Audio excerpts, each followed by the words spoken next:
I want to talk about race, but I don't, because I'm white. And I know that I don't know what it's like. And I'm afraid that my support will look ignorant.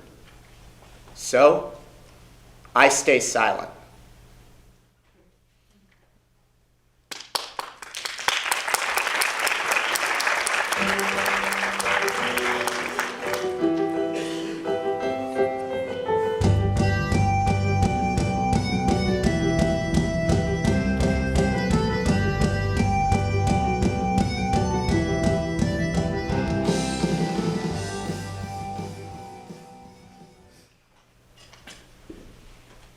Previously worked at one of the offices at ND as the only African American. The office planned a game and a luncheon before Christmas break. The game was called Name That Baby. An email was sent asking for a baby picture, which would be used to identify your coworker. Well, being the only black in the office, guessing my picture would be a cinch. As I read the email, I thought to myself,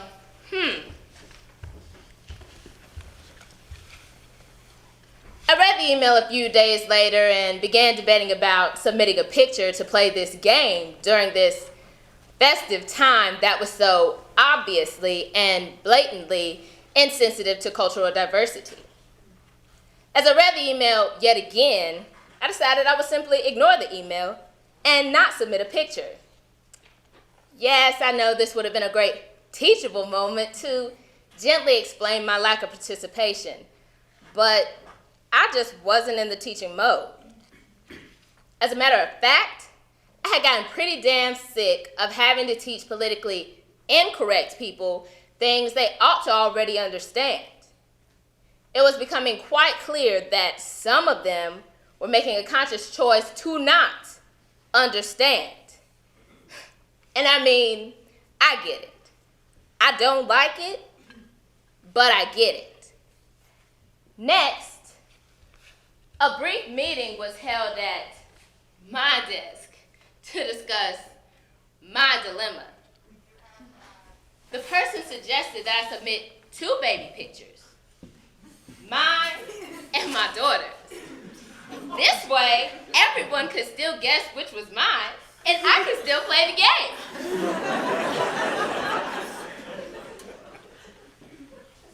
I told the person, I'll think about it.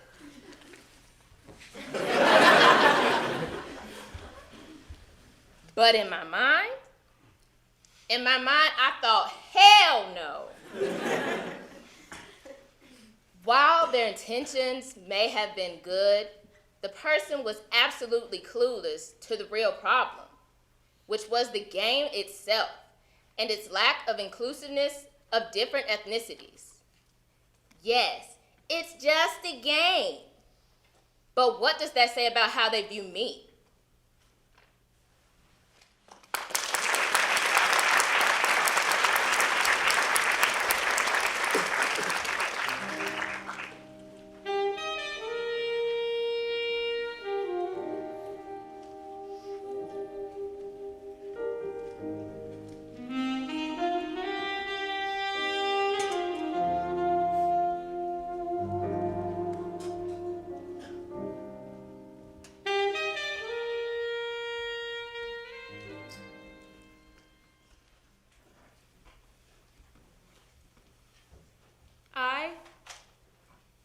am not who I seem to be. I'll just say it. I'm transgender. I have the body of a boy, but inside, I'm a girl. It's complicated. When people think of someone who's transgender, they think of some old dude wearing bad makeup impersonating Marilyn Monroe on the weekends. That's not me. I'm a poet. I love Jane Austen. I like to dance and smile. I want to be called beautiful. My soul is simple and pure, like a small clear gem. And I think my soul is beautiful. The thing is, it's taken me a long time to get here, because my entire life I've felt this deep shame about who I am. I felt like everything that came naturally to my spirit was somehow bad and insufficient. I'm carefree and hopeful. No, I must be competitive and pragmatic. I'm compassionate and empathetic. But no, I must be self-sufficient and logical. I wanted to ask for leather boots for Christmas, and instead I asked for aftershave.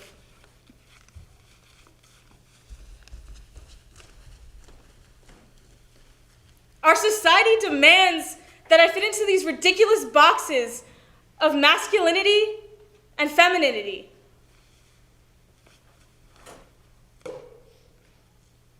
I have male junk in between my legs, and therefore I have to dress a certain way, and act a certain way, and smile a certain way, and express love in a certain way.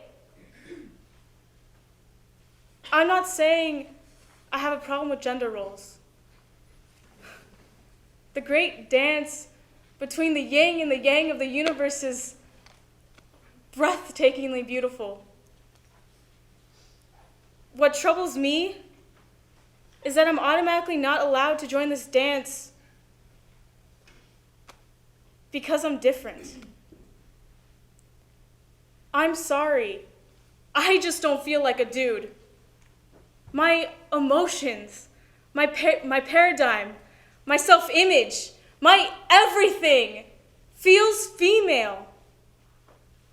What do you want me to do about it? Be a lie?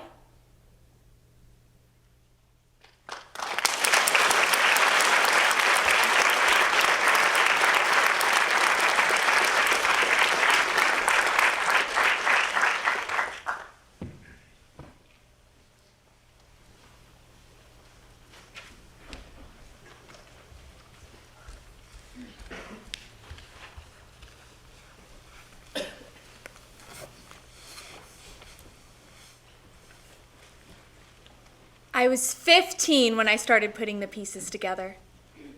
The pang in my chest when I saw a gay couple happy together on the street or in a movie. The excitement I felt at sleepovers when my friends decided we should practice kissing and caressing each other. The lack of normal attraction to my previous boyfriends. The way I would check out other girls in school, and not just to see who was wearing the cutest styles, but whose butt looked best in them. The realization that all these thoughts and feelings were not normal. I don't remember the day when all these pieces came together to form one life-changing, confusing puzzle. But I know that afterward, I spent weeks journaling, Googling, confiding in a close friend, and soul-searching late at night before I came to terms with it all. So, I decided to tell my parents and close friends I was gay. Life went on rather well after that, after people got over the initial shock. Then everything changed one day. I met the most amazing person who heard about my orientation through a close mutual friend. We talked about it in the open, and it was okay. I started to feel attraction, but I was so confused because my new friend was a straight male. He asked me out even though he knew I was gay. I had an identity crisis. I had just come out as a lesbian and now I was going to have a boyfriend? What were my parents going to say? Did this mean I was bisexual? But I didn't like that orientation because it seemed like a cop-out or the stage you're in before coming to terms with your own true and total gayness. But I told myself to just ignore my orientation since it probably wasn't going to last long anyway. I fell head over heels for him. And now here I am, 3.5 years later, talking about marriage with him. But I lay awake at night, thoughts racing through my head. I lament that I will never have the opportunity to have a full, real relationship with a woman. But I love him. I worry that people will just assume that we're a typical straight couple forever. But I love him. I want to be a part of the gay community that I identify with, but I can't be a lesbian with a boyfriend. And I still don't love the word bisexual because it makes it seem like I love both men and women, but I don't. I love him. I once read a quote that said, "Jars are for labeling, not people." But I need a label. An explanation, because where I am right now makes it seem like I am in a jar, alone, understood by no one. Not even myself.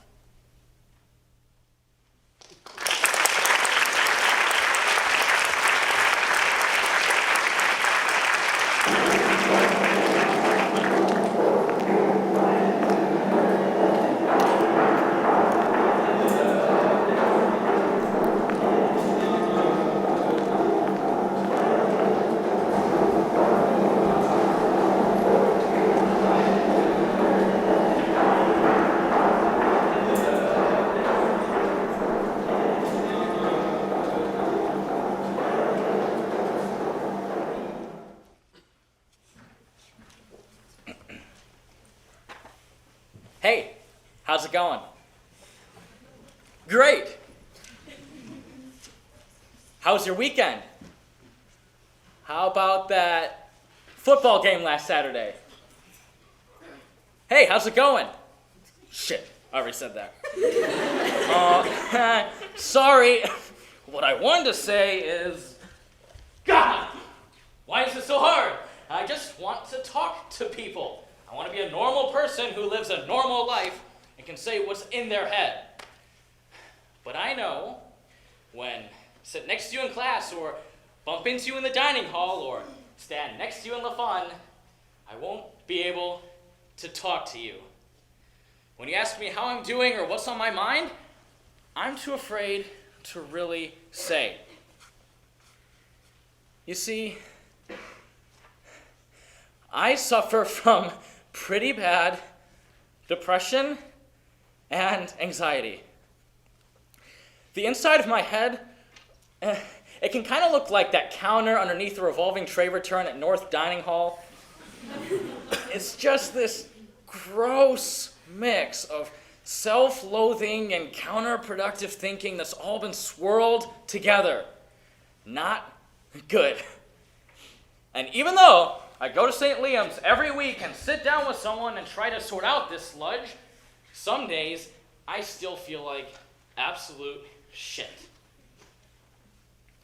There's no good way to let people know that. You can't just casually tell your friends on your way to Club Hess that you feel hopeless.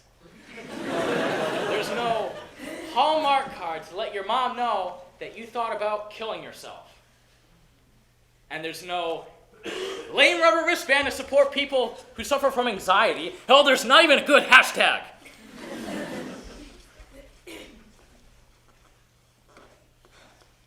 So, you don't tell anyone. Filled with shame, you just make a script filled with dumb observations about sports, or how lame the dining hall is, or the weather.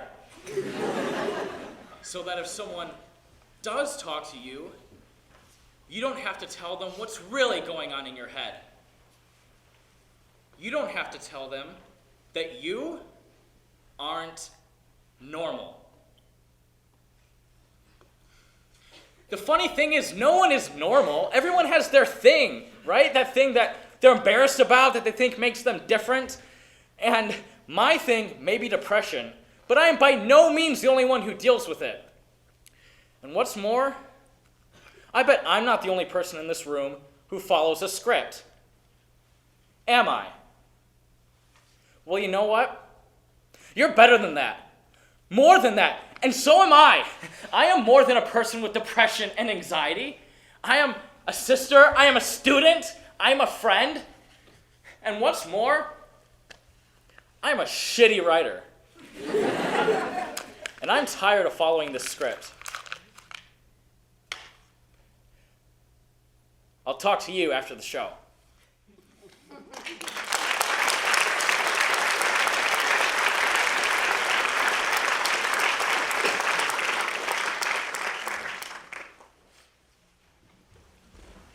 It seems that the opportunity cost for your happiness is conformity. I'm not sure it's worth your while. You decide.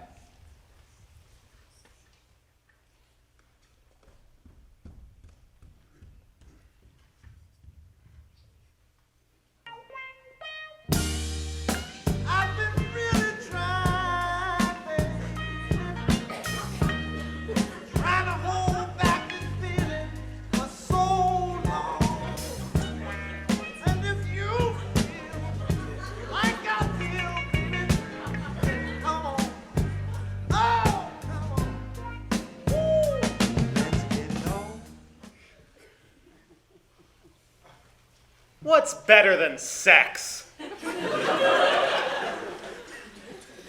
Chocolate? Cake? You've got it. Chocolate cake. Really, though, sexuals and asexuals alike can agree. Cake is better than, or at least equivalent to, sex. Yeah. You heard me. Asexual. Asexual does not mean that I can split into two and make a mini-me twin copy of myself.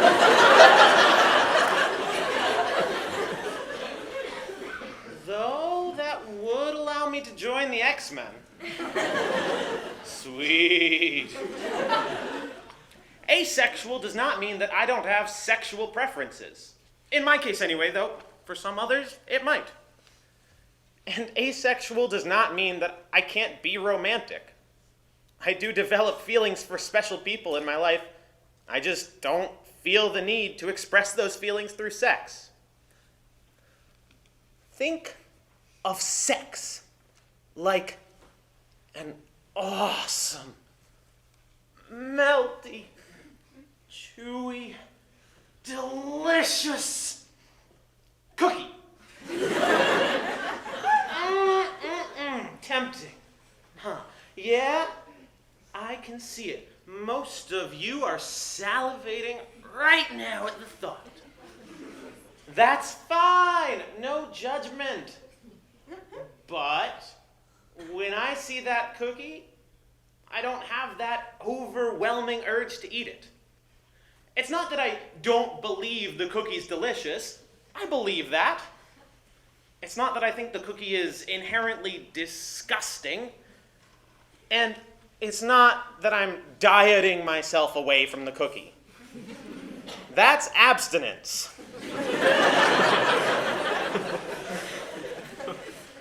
Not eating the cookie is just in my nature. Sure, at some point in my life I'll consider the cookie, but unless something really speaks to me about this particular cookie, in this particular time, in this particular circumstance, I won't eat it. I'll put it back down. That doesn't mean that I don't enjoy a degree of physical closeness. I love being cuddly. It just lacks the connection to sexual intimacy. For me, being close to you means you're special. But even though I can go a long time without a kiss, I can't go too long without a hug. That's human. It's hard leaning toward the asexual side of the sexual spectrum in a very sexualized world.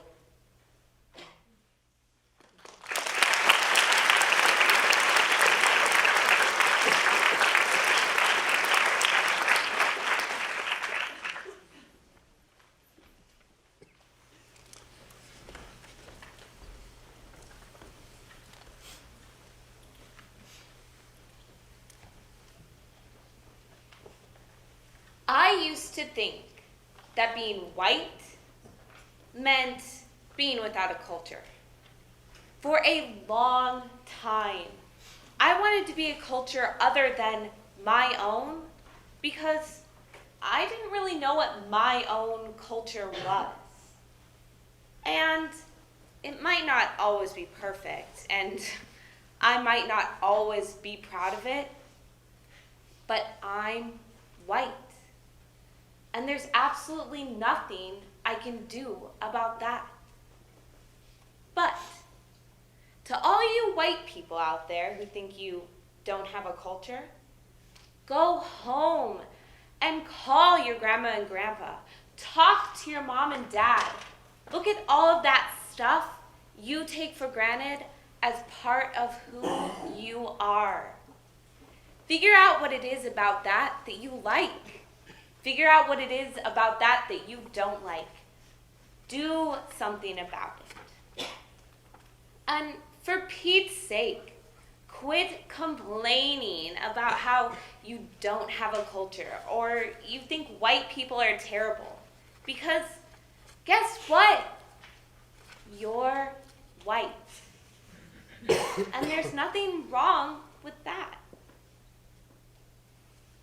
I hesitate to say this because I don't want to seem ungrateful for the fact that my skin color has protected me from prejudice and discrimination.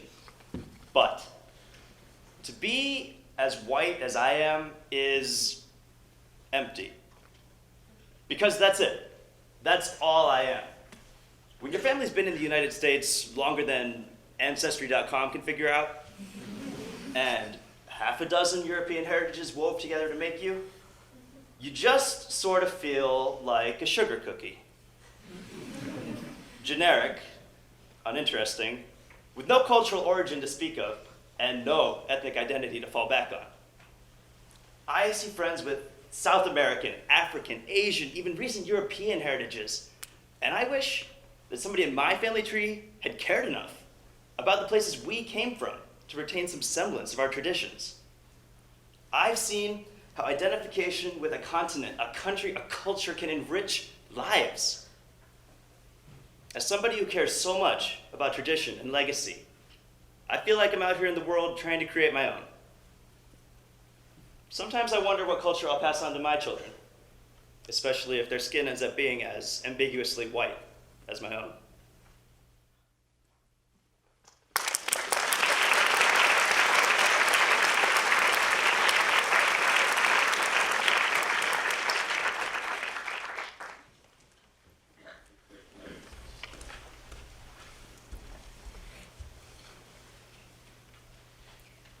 I don't really like my family. I've never been abused or neglected or anything. I just feel like they don't understand me. I try to stay on campus for breaks whenever possible, and I specifically choose my summer internships to live away from home. It doesn't really bother me that much. I just wanted people to know, in case they feel like they're the only one.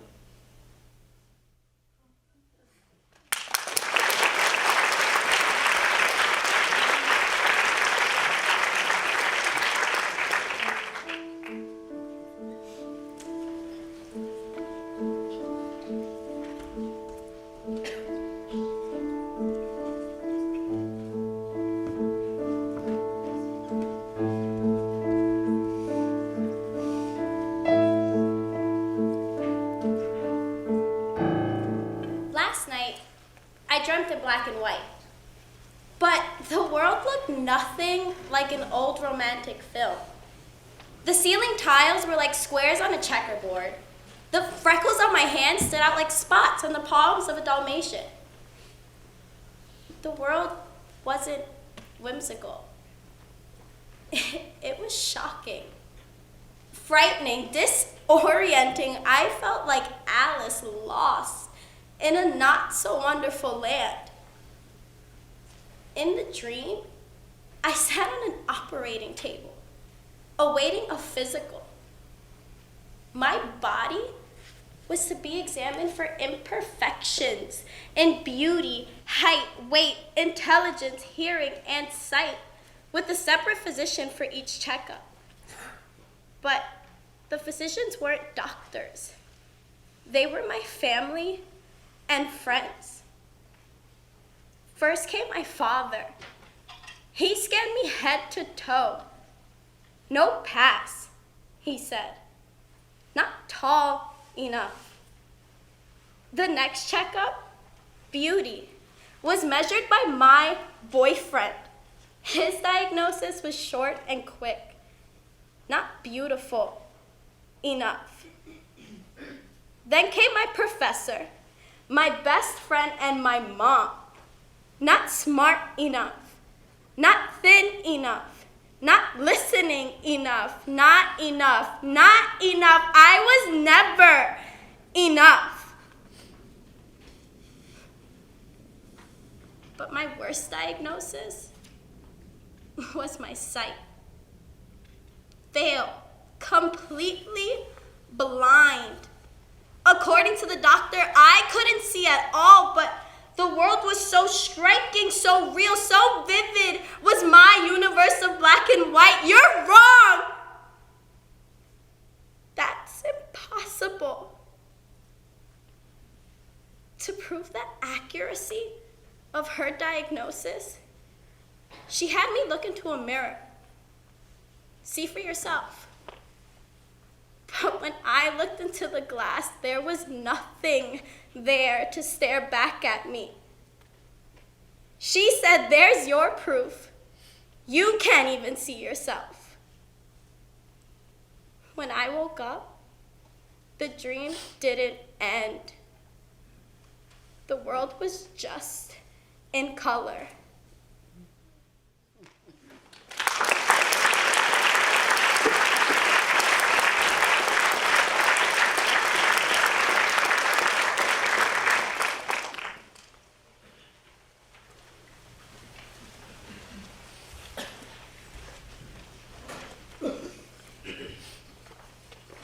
Prudence. What kind of name is that? Prudencio. My father would enunciate in his heavy Filipino accent. Emphasis on the second syllable and a quick seal on the final one. I remember hearing many times as a kid the listeners snickering as my father tried repeatedly to clarify his name. Was it nervous giggling? A sign of the listener's embarrassment for tripping over the syllables? Or mockery? A not so subtle message to speak English now that we were in America. After a while, my dad grew weary of explaining his name to people, and so, for decades now, has gone by the shortened, American-friendly Denny. Despite hating the unwanted attention on our immigrant status, the constant reminder of not belonging, I never liked that my dad chose to go by that nickname. Denny. It was like a brand name, something made up. Catchy, but Denny is bereft of rhythm and resonance. A poetic quality that evokes a home, tradition, history, a cultural self. Denny suggested little of who my father is. an Ilocano from the northern region of the Philippines who studied to be an engineer and then transplanted his family from Manila to West Africa and eventually the United States so that he, like many other immigrants, could make a better life for his loved ones.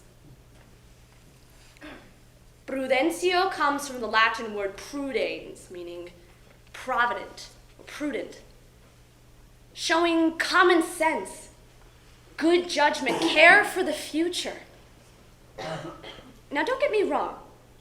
Nicknames are fine. They reflect familiarity, even intimacy, but at Notre Dame, I often meet students, mostly internationals, Asians, sometimes Latin Americans and Eastern Europeans, who change their given names to assimilate into US culture, to make it easier for everyone else who doesn't or won't take the time to learn how to pronounce a foreign-sounding name.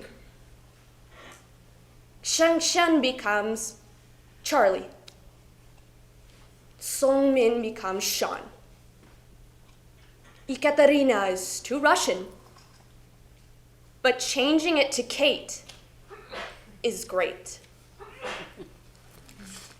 Maybe I just love the sound of interesting, complicated names.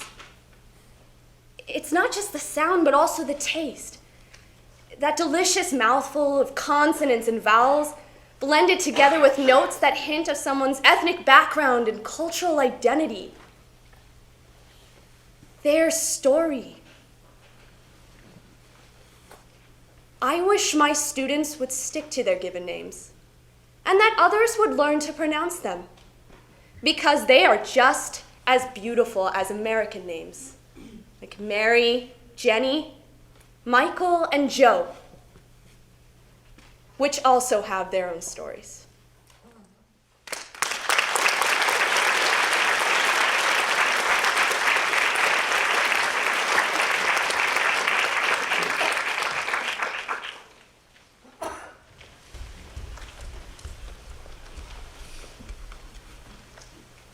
To my professor, who says that it's hard to believe that poverty exists in America, if not here, then where?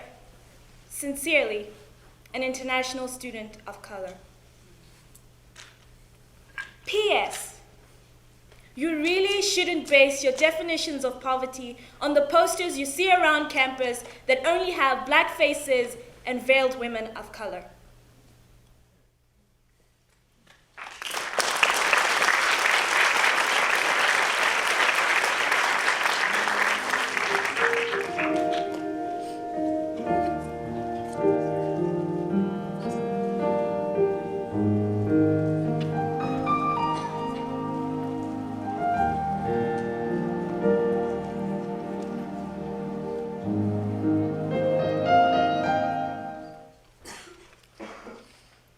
Cherry tomatoes are so simple and so delicious.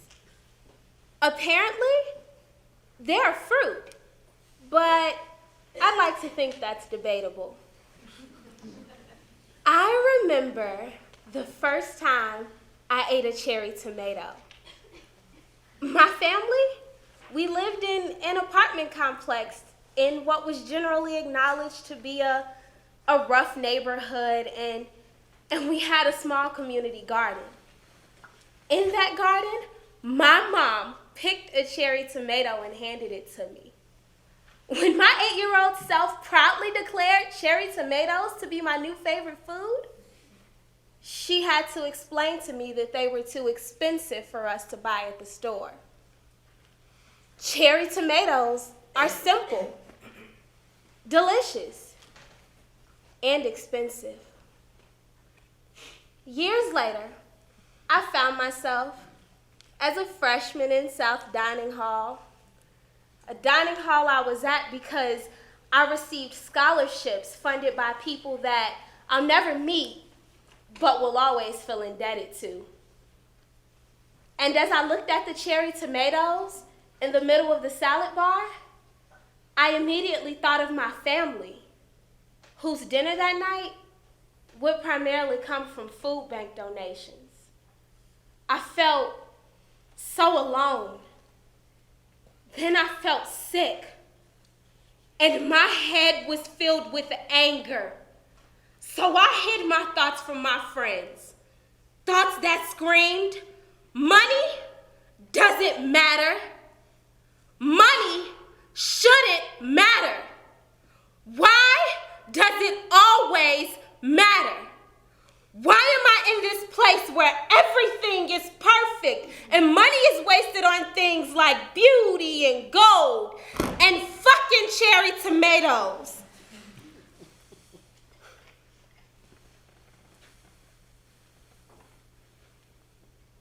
As I sat in my room, I cried. I cried out of jealousy for the fancy SYR dresses, North Faces, and Uggs.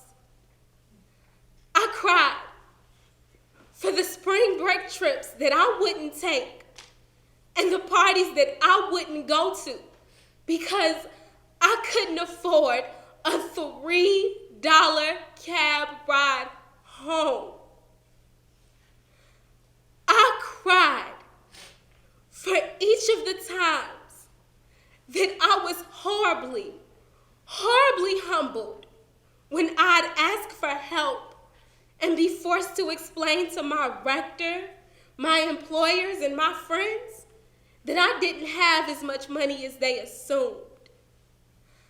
I cried for my parents who love so deeply and work so hard, but often feel like failures. I cried for my brother and for the oil burns on his arm from working the fryer at KFC on his 6-hour shift after school. And then I cried for myself because I was ungrateful and selfish and scared at the thought of spending 4 years in a place full of cherry tomatoes.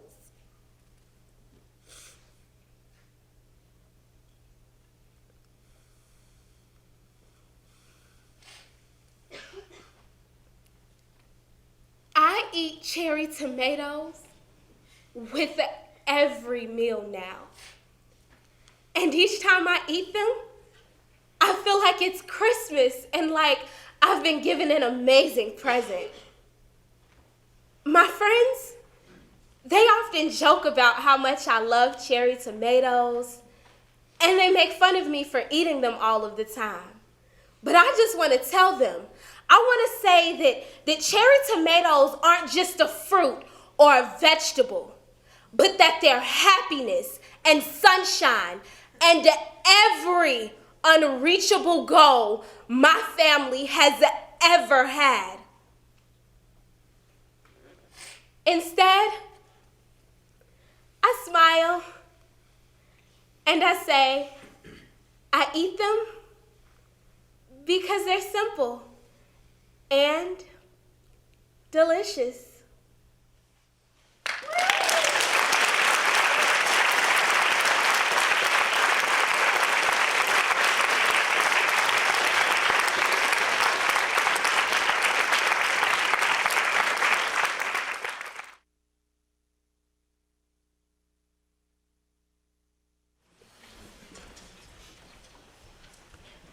Watermelons missed being clouds by 4%. Yep, watermelons missed being clouds by 4%. Why? Well, watermelons are 92% water, while clouds are roughly 96. So, of course, the obvious logical inference to be made here is that watermelons miss being clouds by 4%, right? Right? No. So why do we make connections like this all the time? Why do we turn watermelons into clouds? I'm Asian. Y'all can see that.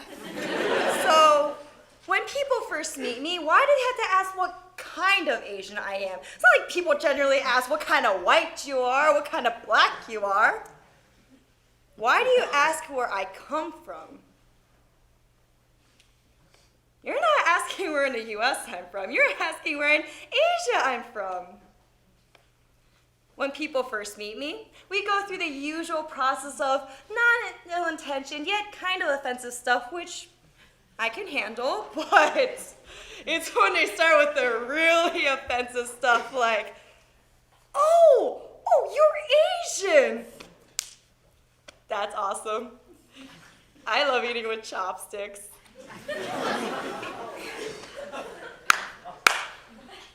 And then we move on to how much they love sushi.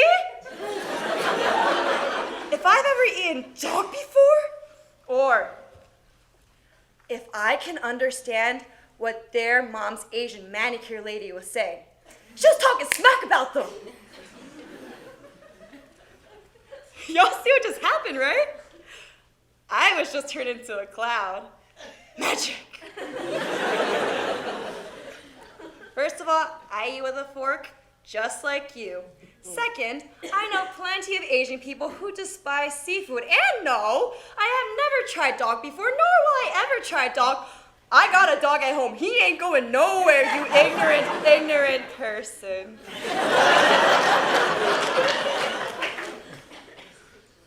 How do you assume that I can speak with your manicure woman just because she's Asian? Not all Asians speak the same language. Did you seriously just generalize that if someone is speaking a language other than your own, they talking smack about you? Wow. So why do we turn watermelons into clouds? To be clear, I'm American. I celebrate the 4th of July and shoot fireworks every year. And most importantly, I'm from Texas. I got my custom-made boots, Stetson hat, and Daddy got the shotgun back home. My sister, she has the strongest country accent you've ever heard. And people, they say it's so strange. It's only strange because it's not your kind of normal. We're watermelons, people. Stop turning us into clouds.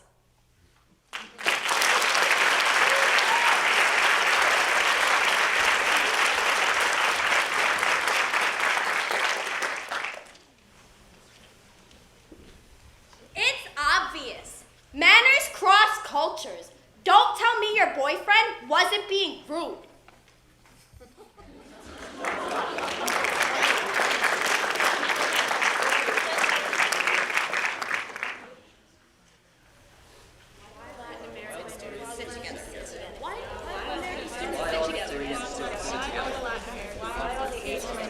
Why all the Korean students sit together?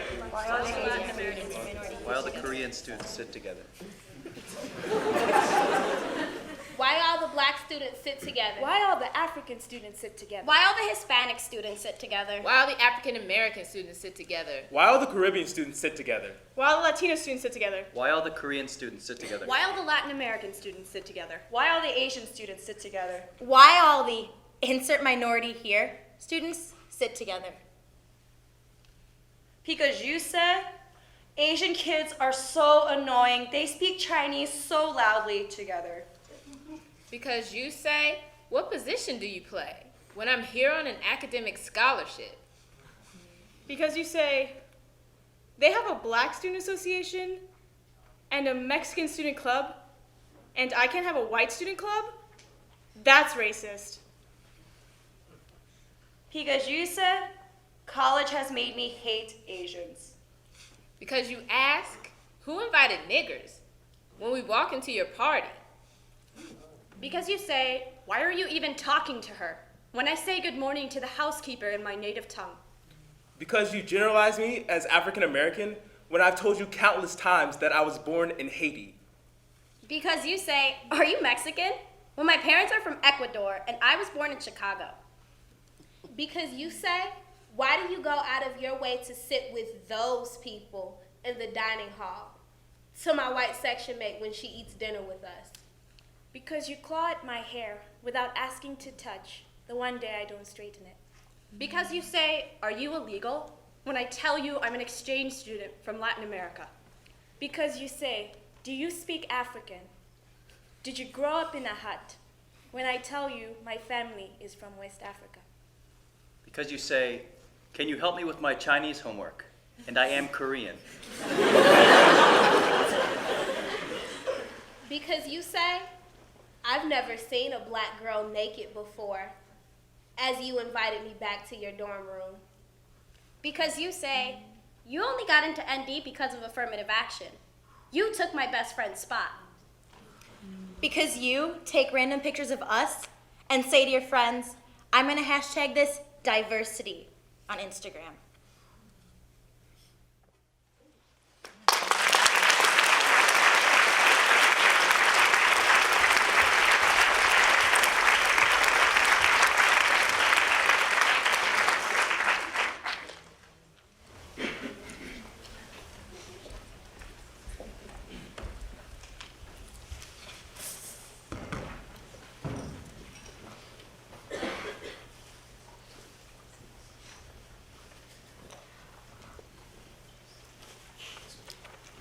I feel like a piece of straw drifting in the wind that knows it doesn't belong here. My first days on campus were full of wonder about everything, finding out more and more about this religious university, Christianity, and discovering how we all think in the same way. I was so happy to be here. Every day I tried really hard with all of my heart to become closer to all of these complete strangers here. But after several unexpected and disappointing experiences, I realized how some people truly feel about me and how different I am. I realized that everything happened simply because I am Muslim. And I have to show that by covering my hair. God knows how many times I've wanted to be someone else. But I can't convince myself to change my ways just for other people around me, who they either think I'm a fool, or dangerous, or worthless, or emotionless. People react in their own ways. Some actually call the police. Some look at me as if they're watching a scary movie. Some will keep their distance. Some are angry. And some feel sorry for me when they see me with my husband. Some even feel uncomfortable being around me, even though we're of the same nationality, simply because they feel ashamed just walking with me because of my appearance. And I just wish that there was someone around to hear my voice and treat me as a human. I've spent the most lonely days of my whole life here.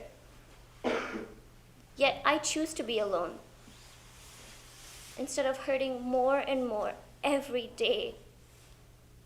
It's not fair.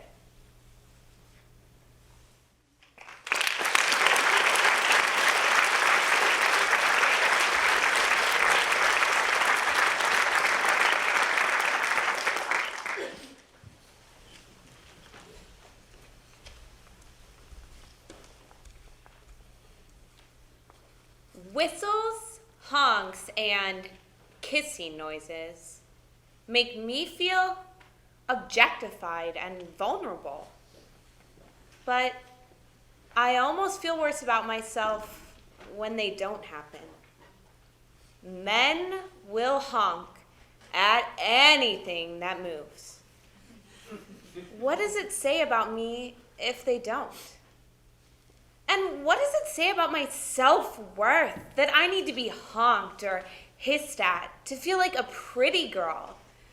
Not even to feel beautiful, just to feel significant. What is wrong with me? I shouldn't need a catcall to feel good about myself. But I think that's what bothers me so much, because it seems that I do.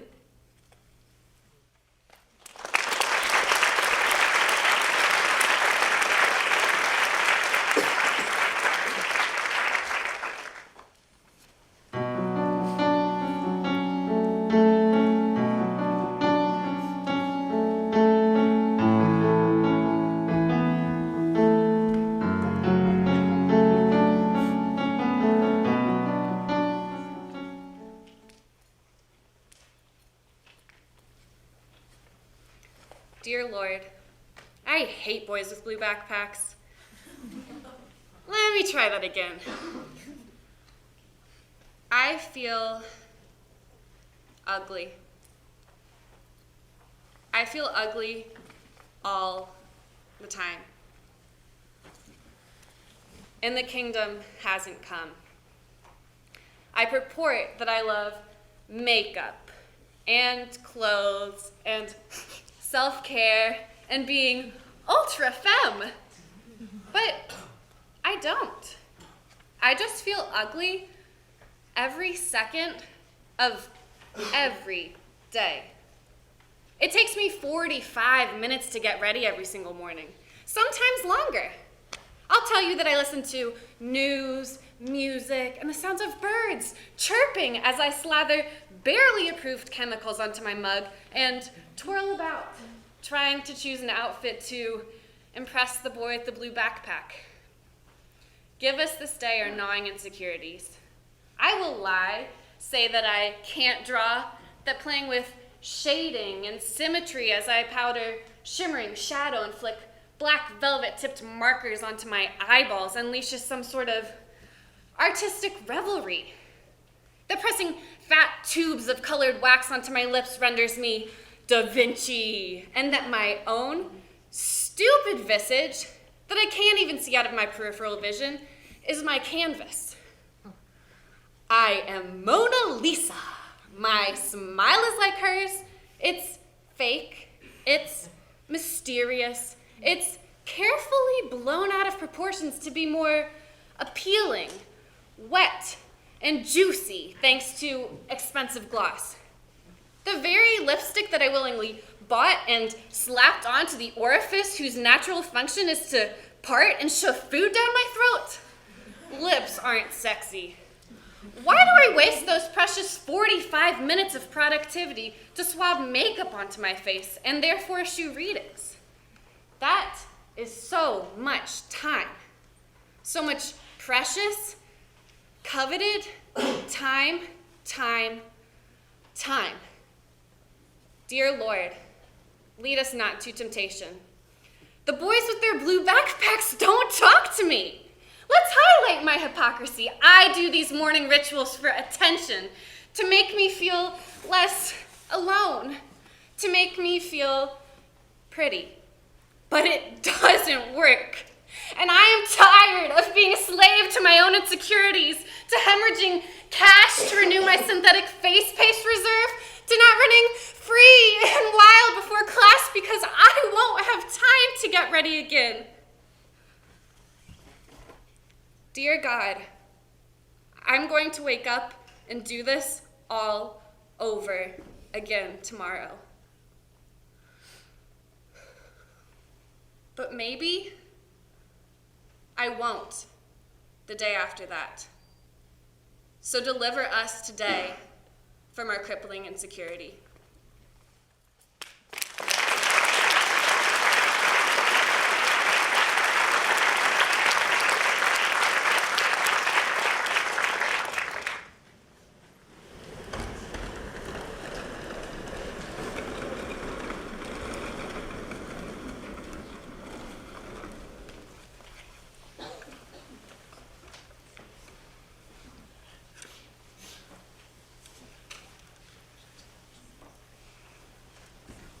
We're in class. I'm acutely aware of how close we're sitting next to each other. She's doodling these great, fantastical creatures. God, she has an incredible imagination. But she still manages to answer correctly whenever the professor breaks her reverie. And she returns to drawing. And I return to dreaming. I wonder if it makes it any easier, us being just friends. Sometimes I think it's worse, as if our platonic closeness fosters a vain hope in me that someday, when the church says yes, and she says no to that guy back home, we can finally come clean and reveal mutual affections. But that won't happen. It will never happen. For she clearly reviles love of same, has plainly told me how strange and weird such things make her feel. And I have sat quiet and poker-faced, hating her words and hating how I still love her in spite of them. I pretend not to hear those words that shatter every dream I have of her. The girl who's intelligent, funny, beautiful, and honestly, the best friend I could ever hope for. So I sit there, and I'm silent. For I'm the friend who's a girl. Will always be her bridesmaid, but never her bride.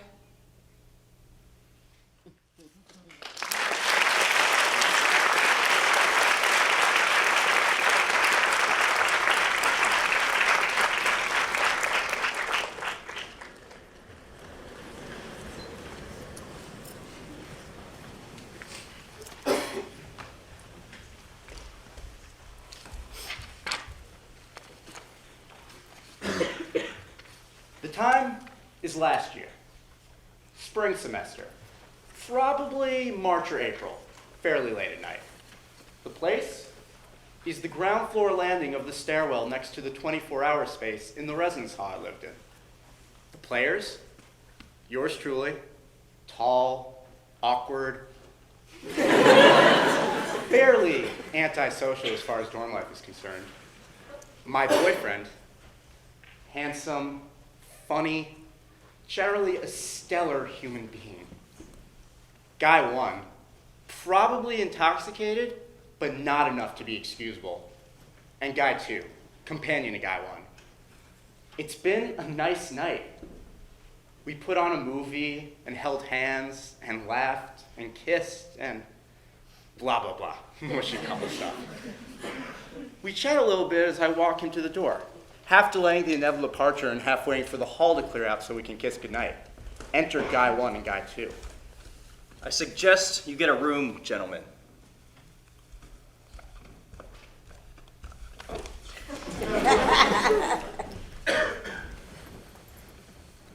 wish I had said something clever and biting and righteous to Guy 1.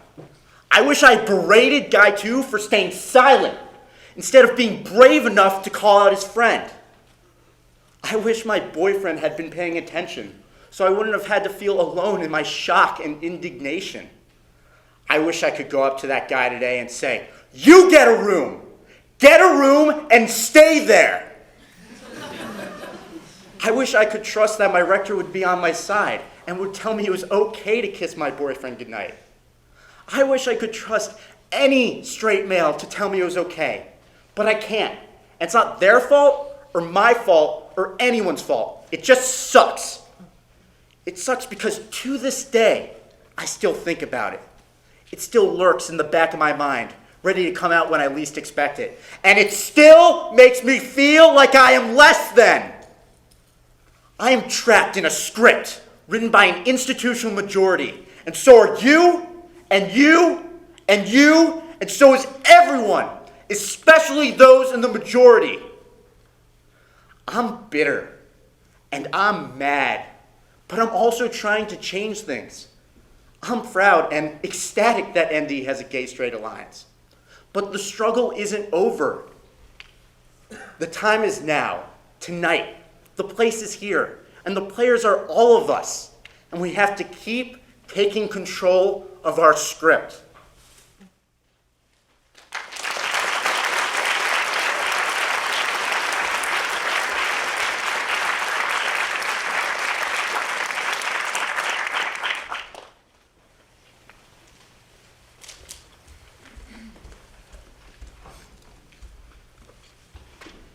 I am a gay man who graduated from Notre Dame in the 80s. I told everyone I was considering the priesthood, so I had an excuse not to be set up for SYRs, and no one questioned me about dating. I found love, and I'm happily married to my husband.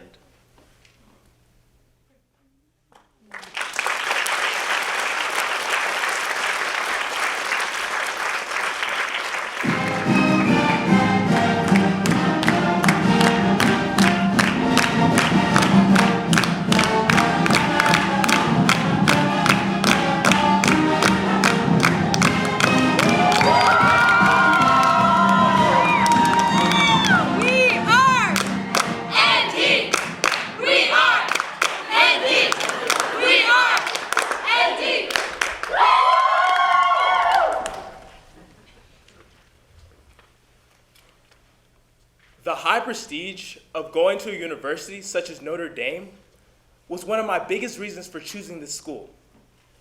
Growing up, I played football, and yeah, I treated school like it was secondary. But as I got into my last 2 years of high school, I seriously started thinking about my future. And I know this may seem kind of late, but not really if you give a tremendous effort to catch up. See, I understand that football has opened up a great deal of opportunity for me. Thousands of kids dream of going to a school like Notre Dame, but are not fortunate enough to attend. And by choosing to go to this school, I was able to set the bar high for myself from an academic standpoint. Although being a student athlete may have its perks and its advantages, there are disadvantages as well. Being a student athlete at the University of Notre Dame is really tough. It's tough because you have these standards that you have to live up to. Students at Notre Dame all share something, and that's being academically smart. Sure, some are smarter than others, but overall, we are all here because we were accepted for our academic strengths. But most kids here look at you as if you may be gifted athletically. Yeah, I'll give you that one. But up here, in your head, you're stupid. And this happens everywhere, not just at Notre Dame, but I still feel like it is worse here because we are held to this higher standard of learning. And don't just take my word for it. I'm sure if you ask most of the athletes here, they think the same thing. And to let me be clear, at the end of the day, you are in this school because you can handle both academics and football. Not saying that you're the smartest, but you cannot be an idiot. You had to be accepted just like everyone else. And I honestly just want to prove everyone wrong. Especially those people who assume that just because we're athletes, we're dumb. I want to prove to them that they are the dumb ones. They're dumb for thinking that just because of a person's skin color, or because a person plays football, or they may have a hard time speaking in public, that means they're automatically stupid. You never know. Maybe he's just nervous about what students like that will say.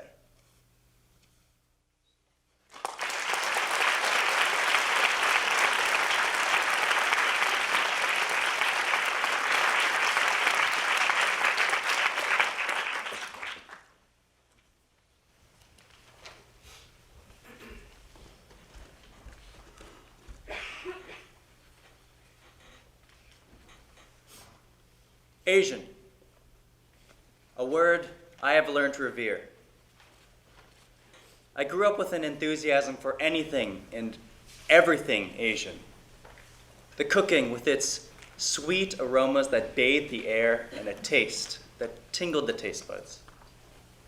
The love and respect for our family and elders almost unrivaled by other cultures.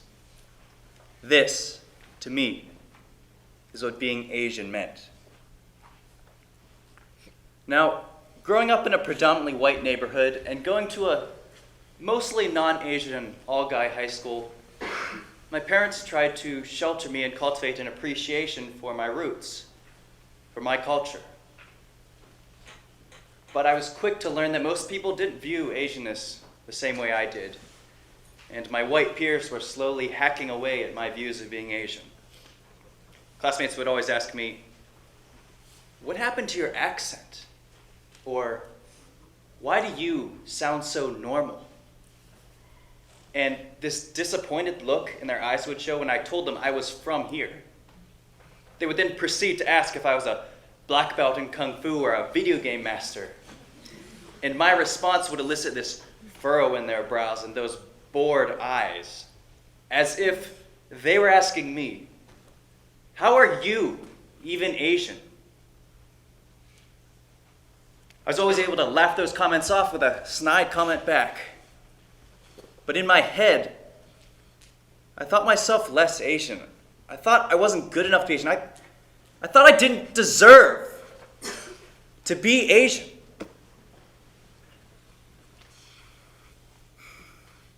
In college, no one seemed to hold these stereotypes, or at least they didn't voice it.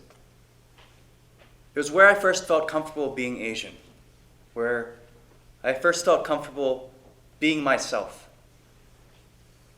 It was in college I felt comfortable enough to have my first relationship. One time he hugged me, and I felt this wave of happiness being close to him. But before we broke our hug, he said to me, "You know I love Asians, right?" My heart immediately dropped, and I grappled to find that happiness I felt only seconds ago, but I found nothing. The only pervading thought in my mind was, how could he love an average Asian like me?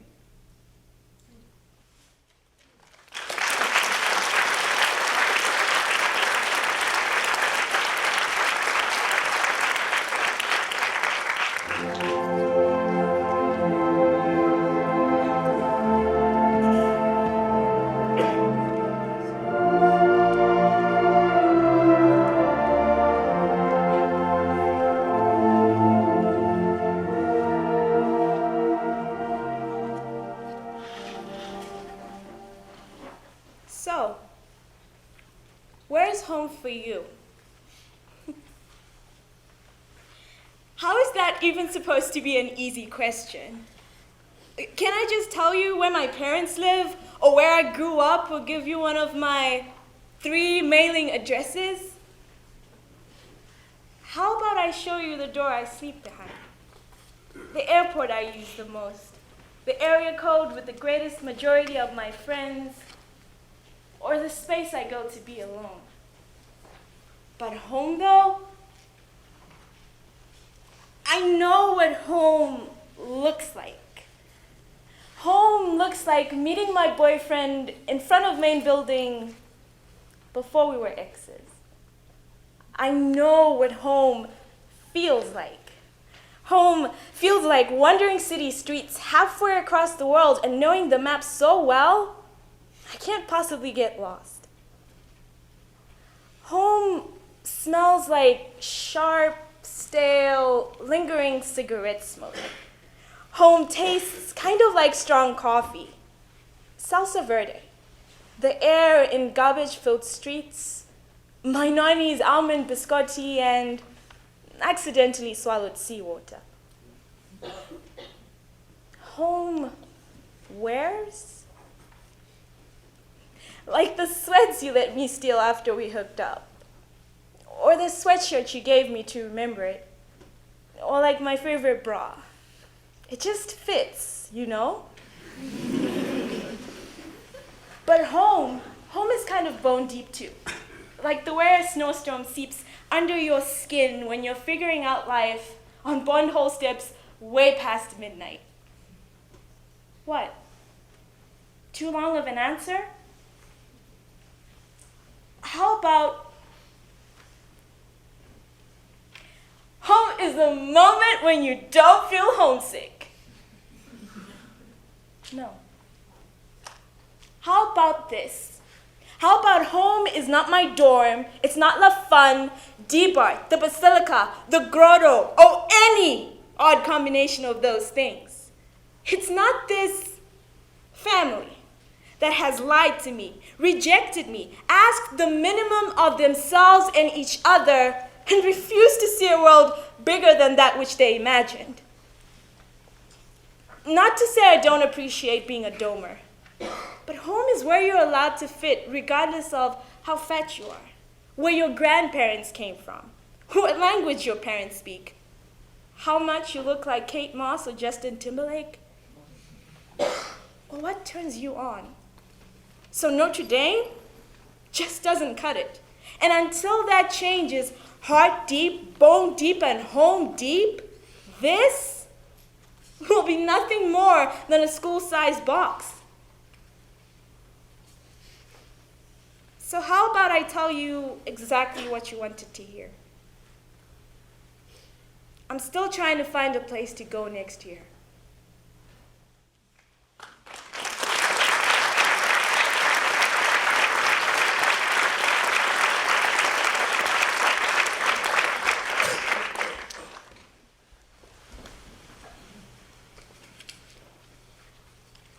Whenever there's a new story about a rape or a sexual assault on campus, I wonder where she is. I wonder who she is. I wonder if her parents know, if her friends do. I wonder what she's doing to take care of herself. And I pray to God she isn't starving herself or writing her own suicide notes like I used to. I wonder if, once she's ready, she goes out on a Friday night with some friends, and some guy asks her why it is she doesn't trust guys, why it is she's still pretty sober, why she's playing hard to get. And I wonder if in those moments she feels just as alone and silent as I do. And I hope he shuts up and leaves her alone.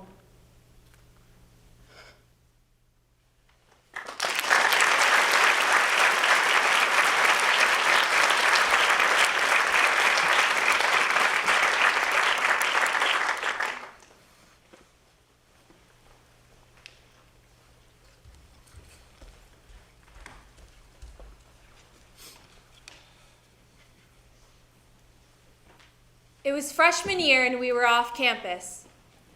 A few hours into the party, someone told me they saw my friend jumping in a cab with a bunch of people, mostly men, and she was really drunk. My stomach dropped.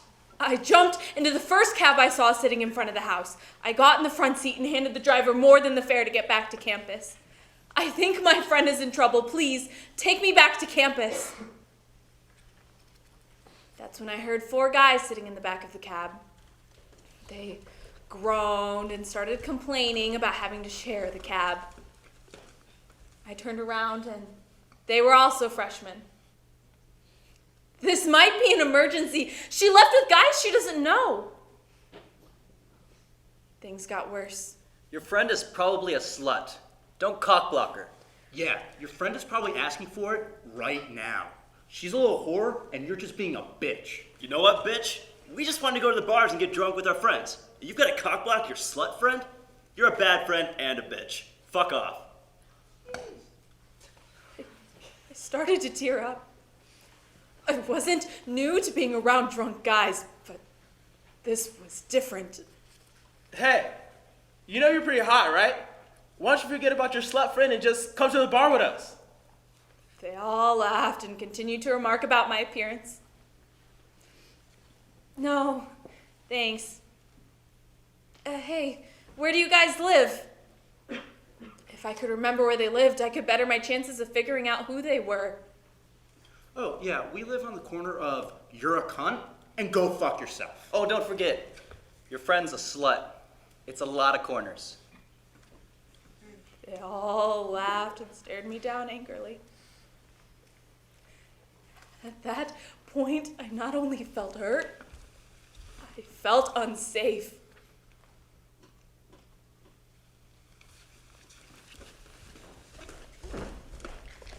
After that night, I found out a few of the guys' names, but never approached them about the incident. I'm afraid it's too late now for any sort of confrontation. It's my story against theirs, and with 4 against 1, it's almost useless. This isn't an isolated incident. The number of times I've heard aggressive, offensive, misogynist language here is more than I can count. It's everywhere. This is what being a woman is on campus, and I don't know how to change it. I don't know what to do.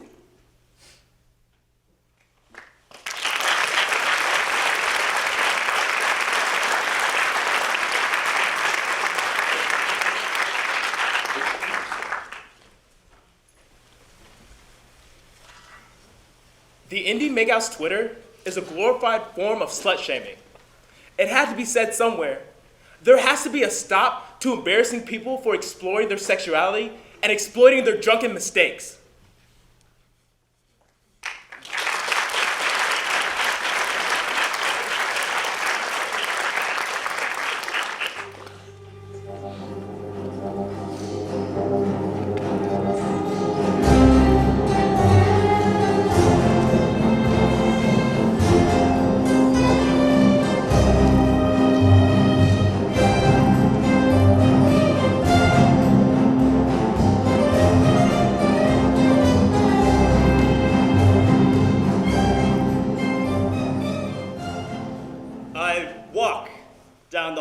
Of DeBartolo during passing period, 12 million faces rushing all around me.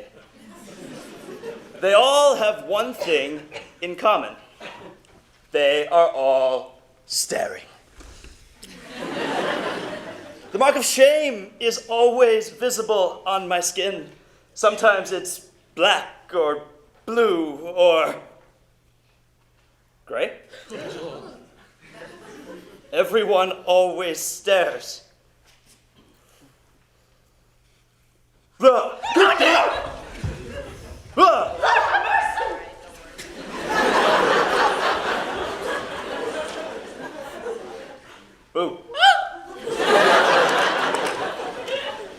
I can feel them judging me. The frantic sea of people envelops me in a swarming cesspool of judgment. Faces shout, "Hey bro, how'd you get that mark? And, what's wrong with you? They all know the answer. I've always been this way. I've always been a smudger. You don't know what it's like to live like I do, to be a smudger. I can't tell you the hurt it causes me when people figure out what I am. Everyone always finds out. They have to. I can't hide it. It's who I am. They always find out. Whether it's the way I shake hands, or the way I enter my date of birth to get into my dorm, or the way I struggle using scissors, or the marks on the side of my hand, or the smudges on my homework. I am a smudger, and I will be for life. I try to work out a math problem for a friend to show her how it's done. She's sitting to my right. She can't see the summation symbol I've just drawn, the n equals 1 beneath it, the infinity symbol. Hell, I can't even see these things. My fucking fist is in the goddamn way. People write from right to left in Asia, so there is somewhere where my difference might be appreciated, where my curse would become a gift, where I'd never hear the derogatory term smudger ever again. But for now, I drag myself to the bathroom after each class, desperately scrubbing at the side of my left hand, punching the soap dispenser again, and again, and again. The mirror is foggy with steam, bubbles fill the sink. The air is putrid with the stench of antibacterial soap. A mixture of water, ink, and bubbles cascades down the side of my left pinky into a waterfall of shame. It's no use. The mark is still there. I am a smudger, and a smudger I always shall be, and I think I'll take notes on my laptop from now on.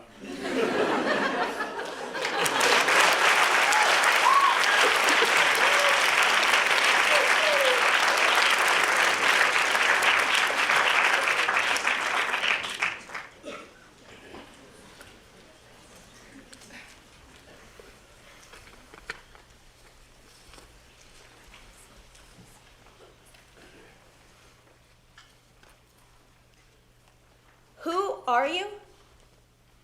What do you mean, who am I? Rather than asking me who I am, I'd rather be asked why I am. Because you can't ever understand who I am until you've understood why I am. And my answer to that would be simple. I'm not going to tell you something so obvious like I'm Asian. But instead, I'd say, have you seen my hands before? They're nice. Smooth skin, long, thin fingers, shiny, long nails. The hands of a pianist. Beautiful, steady hands. People compliment them all the time. I have my mother's hands, almost exactly identical. But nobody would ever know this, because if you took a look at my mom's hands, you'll notice that they're not nice at all. Aged, stained by the sun, the bones deformed and protruding. Deep wrinkles sink in along the folds, veins like trees, so fragile under the surface of thin skin. Trembling constantly from the sharp pain of arthritis. My mom looks at my hands all the time, and she places hers over mine. She says that she never wants mine to look like her own. She never let me do the dishes because she didn't want it to hurt my skin. She never let me go outside in the cold without gloves because she didn't want them to get dry and crack. She massaged them with lotion every night before bed so that my hands would be soft and smooth. She took care of my hands so that they would never look like hers. Because my mother says that her hands reflect her life, and she never wanted me to live a life like her own. But me, I see beauty in those hands. I see a hard worker. I see sacrifice. I see a mother who gave up everything for the sake of her children. In my mother's hands, I see love. And every time I lose motivation, every time I lose hope, when my soul's hurting, my body's aching, my mind is beat, and my heart is sunken so down into my stomach that all I can digest is negativity, I look in my hands. And then I remember why I am, why I'm here, why I'm working hard. I remember why I have to keep persevering. To understand who I am, just ask me why I am, and I'll tell you why. I am who I am because I have my mother's hands.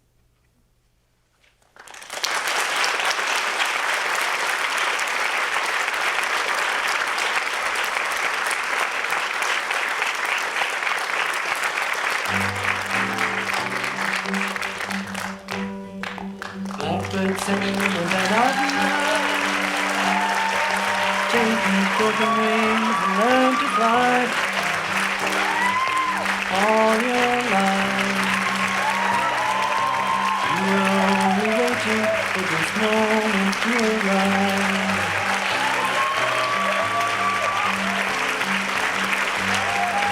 Blackbird singing in the dead of night, taking sunken eyes and learn to sleep.